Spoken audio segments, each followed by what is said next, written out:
Hi there, welcome back to the YouTube channel. I'm back again today with another deck tech. We're stepping away from the Brothers War for today's deck tech, and I'm going back to a set from quite a few years ago now.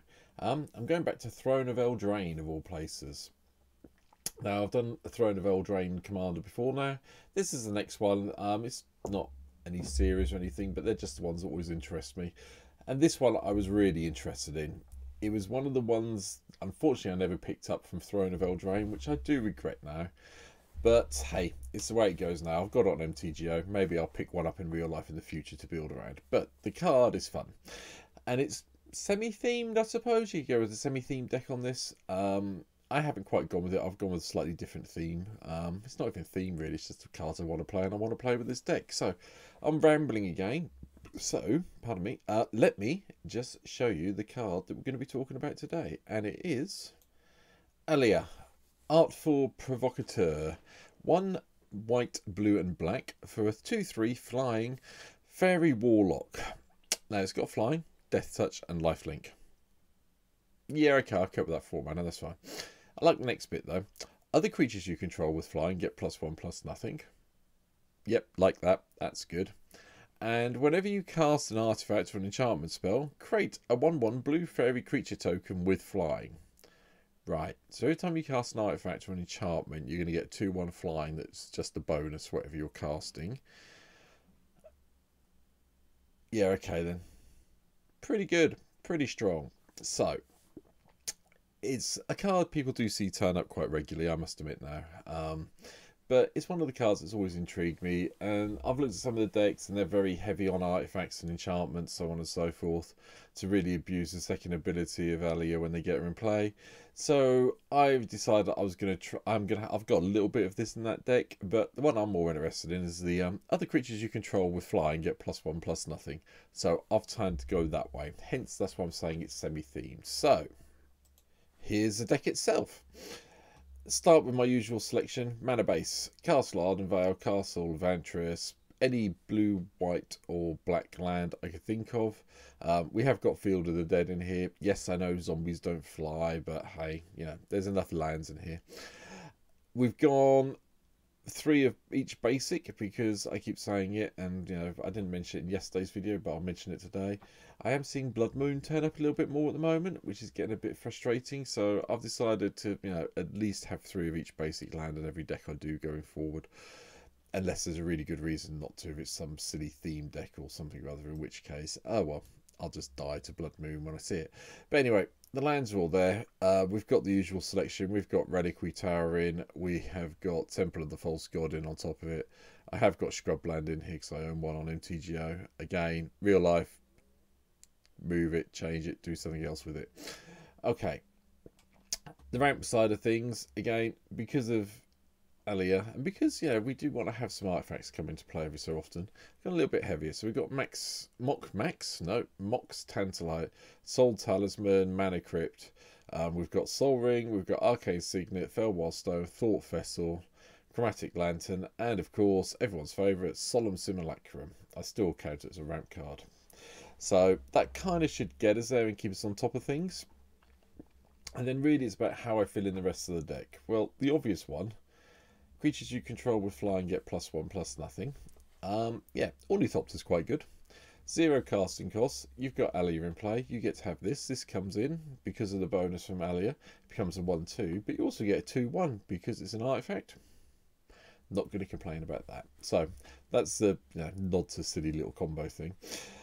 As for the rest of it, as I said, I was going really down the flying route of this deck. So we've got Artificer's Assistant. Whenever we cast a historic spell, we get to do a little bit of scrying, which is lovely. Mausoleum Wanderer. Whenever another spirit enters the battlefield as you control, it gets +1/+1 until the end of turn. Not that many spirits in the deck, but the second ability really helps quite a lot. And it keeps things in control, so that's why it's there. After that, Elixir of Immortality, just so we can shuffle everything back in if we need to. And then we go up to the 2 drops.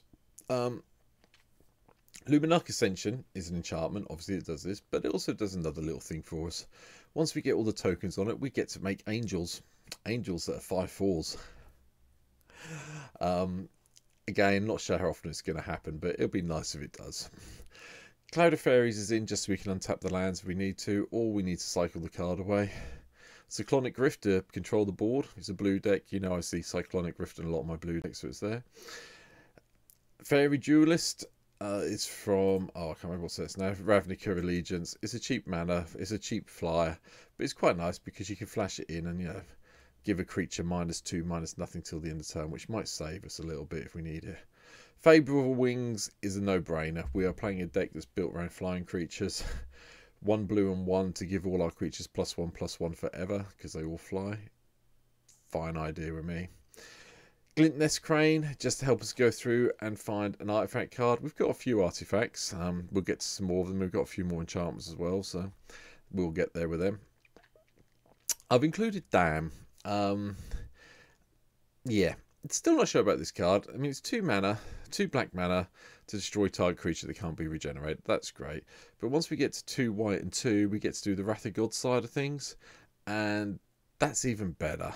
So, hey hum, I've chucked it in. We'll see how it goes in this deck. Avon Heartstabber, because we probably will have 5 or more mana values in the graveyard at some stage, which means we get +2/+2 and Death Touch. And when we die, we mill 2 and draw a card. No issue with that. Likewise, Baleful Strix is in purely because it's an early defense, and we get a nice little card draw when it comes in. Speaking of defense, Ghostly Prison, Propaganda, and Sphere of Safety are all in this deck. Now, they're obviously all enchantments, so hopefully we'll play these after Alela's down. But they do save us a lot of damage as we go through it, so just bear them in mind when I'm talking about other things. Ghostly Prism and Propaganda are pretty much the same cards, just that one's white, one's blue, so hey, I like them. Right, Inspiring Leader. Creature tokens you control get +2/+2. Hello. So basically, with this in play, and Alela on the battlefield, all of our tokens we're going to be making are going to be 3/3s from Alela itself. We have got otherwise making tokens, you know, the Angel, they become 7/7s, or if Alela's in play, 8/7s. Yeah, it gets very stupid very quickly, so bear that in mind. Faithbound Judge is in as a spirit, so that does trigger the old Wanderer over here. But it's also here because we can come back and make it a curse, and then, you know, at the beginning of your upkeep, put a judgment counter on the Sinner's Judgment. If there are 3 or more judgment counters on it, enchanted player loses the game. Admittedly, if anyone destroys it, it goes to exile. It doesn't go to the graveyard, so you can't play it again. But hey, it's worth having a bit of fun with. Obscura Initiate is a really bad card. However, I quite like it because it's 3 mana for a 2/2 flyer that I can pay 2 mana for and gain a bit of life. With Alela, it becomes a 3 bit of life, and so on and so forth. Favourable Wings, 3 life, 4 life, depending what else we've got around. Bear it in mind. But yeah, it's not a bad little card, but it's not the best one in the world. Speaking of probably one of the better cards in the deck, Warden of Evos Isles is here. It has flying, and every time we cast a spell with flying, it costs us 1 less. Fantastic card, can't beat it. Likewise, Winged Words is here, because all of our creatures have flying. We're going to be paying 2 mana to draw 2, 90% of the time. Atheros God of Passage is an enchantment, so that triggers Alela, but it's also here because we aren't playing that many big creatures in the deck, or creatures at all. We've got 32 in the deck, which is a low for what I'm trying to achieve for this deck. So if they do die and we have this in play, it's quite nice to make your opponents play 3 life, otherwise they come back to your hands, you can recast them again, hence why it's here. I have included Rafine, the Scheming Seer, because, you know, you might as well. It's the right colours for the deck, and at the end of the day, you've got the ward one that protects you a bit, and, you know, maybe getting rid of some of your cards and drawing some cards is fine, so hence why it's here. Chromatic Lantern I've talked about. Wall of Reverence. Gain some life at your end step equal to the power of target creature we control. That's nice. It's got Defender and Flying, so worst comes to worst, you're going to be gaining 1 life from this. Maybe 2, maybe a bit more, depending on what's happening. Likewise, Windborn Muse is in the deck as well. It's another one, which is very similar to Ghostly Prison. But this is a creature-based one, so it's a little bit more susceptible to removal. Court of Grace is nice. Okay, whichever way, even if you're not the Monarch, you're going to be getting a Spirit token with flying, or you're going to be getting an Angel with flying. Not going to complain about either of them. Likewise, Emeria Angel's in as well. Landfall, get a bird token. Yep, birds fly. Thopter Spy Network, as long as you've got an artifact in play, you're going to get a Thopter artifact creature, and then when one or more artifact creatures you control deal combat damage for play, you draw a card. Yeah, okay, more flyers. 2/1 flyers. You're just going to be generating flyers a lot. Damnation's in. Well, we all know what that does. Avian Wing Guide. Creature tokens you control have flying and vigilance, so you know it's one way to make our potential zombies fly if we need to. So that's very nice, thank you very much. But it has flying itself, so you know, cost reductions, all the rest of it. And Sphinx's Insight. I figured it was quite, you know, 4 mana to draw 2, maybe gain some life, might save us. There is one card that you probably wonder why I skipped over it. Moat. Creatures without flying can't attack. 90% of the creatures in this deck have flying. We're always going to be attacking. This will stop anyone trying to do the ground pounding stuff. Believe me, you do become a target if you play Moat. This is why, if you look at the deck itself on Goldfish, when you have a look at the deck list that's down below, as I just move my mouse off it for a second, the deck list at the moment on Magic Online is 46.82 tickets as I record this. If you go and buy this deck, or try to buy this deck in real life, it's going to cost you $2,500, and 1,600 of that is because of Moat. Don't play it if you're trying to build this in real life. If you're playing on MTGO, it's worth just spending that little bit of tickets and getting one in. Anyway, enough of the sales pitch. Sphere of Safety we covered. Solar Simulacrum, I'm not going to mention it, you all know what it does by now. Angel of Invention is quite nice. Comes in, lifelink, fabricate. We can either have the 2 servo artifact tokens, or we can have a fairly big angel with lifelink and then make sure all other creatures get pumped. Doomscar for a bit more board control. Defiler of Dreams I've chucked in. I did think about playing the white version, then decided against it because it doesn't fly, so you know, tough. But this one does fly, so it benefits from all the other little ramp cards we've got going around, and it helps reduce the cost of our blue cards, so you know, I'll live with that for a bit of mana. Drana, the Last Blood Chief's in as well, because we must return our opponent's creatures to play under our side. Cloud Baser, life gain, card draw. Elminster I love, but it's the -3 I'm interested in. Exile the top card of your library. Create a number of 1/1 blue fairy dragon creature tokens with flying, equal to that card's mana value. Okay, that's good. Now, in an ideal world, what you would do is do the +2 on the turn you play Elminster, draw whatever the card is on top blindly, and then set up a good scry for your next turn and hope no one mills you out in the meantime. There are cards you don't mind exiling from this deck, and having those fairies could be really, really beneficial to you, so bear it in mind. Elspeth, more for creature control. None of our creatures at the moment, all the stuff we've talked about so far, have power 4 or more, unless we've got some of the enchantments in play, in which case be careful. But if we can do the -7 and hit the emblem, that's really good, because it gives everything flying, which means we get all the bonuses. Kappa Cannoneers in. Yeah, I'm not sure why I've put this in here, to be perfectly honest. We do have some artifacts, we do have some ways around it. It's got Ward 4, and you know, it's possible it does some good. I'm not sure. I thought I'd try it out because of the artifacts we have got. It's one that can be easily removed and changed for something else if you prefer, though. Consecrated Sphinx, no brainer for this deck. Flying, draw lots of cards as we go through it. Hence why Thought Vessel's here, along with wherever it's Reliquary Tower, just to prove it's in the deck. I'm pretty sure I did it earlier. Ethereal Absolution lets us make spirits, which is nice, that fly. But it pumps our stuff and makes our opponent's stuff smaller, hence why it's here. And Una, Queen of the Fae. If you're playing against someone who's got a mono-coloured deck, you're going to make them very, very sad when this all starts going off, believe me. I've been on the wrong side of that with some of the mono decks you've seen before on the channel, so yeah, bear it in mind. Right, moving on, we haven't got many left. Devout Invocation, untap all the untapped creatures you control, get a whole load of flying white angels, which is really good from my point of view. Achroma, Vision of Ixidor, might as well be in as well at this stage, because it pumps our team every combat, and if we've got any of the other abilities around, like at the beginning of combat until the end of turn, each other creature you control gets +1/+1 if it has flying.